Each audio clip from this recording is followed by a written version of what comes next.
యేసయ్య ఎవరో ఏంటో అర్థం కాక చాలా మంది అపోహ పడుతున్నారు, తప్పుగా అర్థం చేసుకుంటున్నారు, మిస్అండర్స్టాండ్ చేసుకుంటున్నారు చాలా మంది. ఆయన ఎవరు అనంటే మతాన్ని స్థాపించడానికి వచ్చిన వ్యక్తి కాదు. ఆయన వచ్చినప్పుడు అసలు క్రైస్తత్వం అనే మతమే లేదు. ఆయన వచ్చినప్పుడు అసలు క్రైస్తత్వం అన్న మతమే లేదు. ఆయన వచ్చినప్పుడు అసలుకి మతం పెట్టడానికి రాలా, పార్టీ పెట్టడానికి రాలా, కులాన్ని స్థాపించడానికి రాలా, వర్గాన్ని స్థాపించడానికి రాలా. ఆయన వచ్చింది సత్యాన్ని స్థాపించడానికి, ఆయన వచ్చింది జీవాన్ని చూపించడానికి, ఆయన వచ్చింది ప్రజలందరి పాపముల నిమిత్తం పాప పరిహార్థమై బలిగా మార్చబడడానికి ఆయన వచ్చాడు.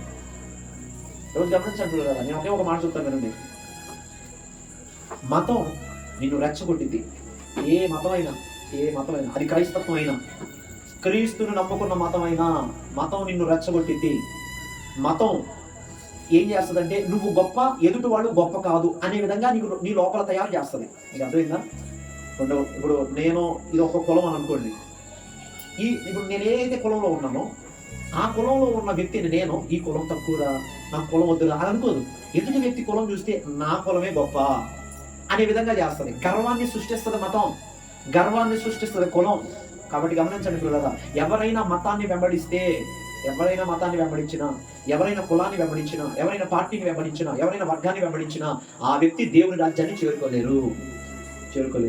ఎందుకంటే దేవుడు మతాన్ని సృష్టించడానికి రాలేదు.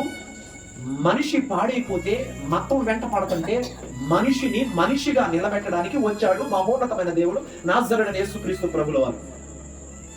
మనిషిని మనిషిగా మార్చడానికి, మనిషిలో ప్రేమను పెట్టడానికి, మనిషిలో ఆప్యాయతను పెట్టడానికి, మనిషిలో మంచితనాన్ని పెట్టడానికి, మనిషిని మనిషిగా తయారు చేయడానికి ఆయన వచ్చిన దేవుడు నాజరేయుడైన యేసుక్రీస్తు ప్రభుల వారు.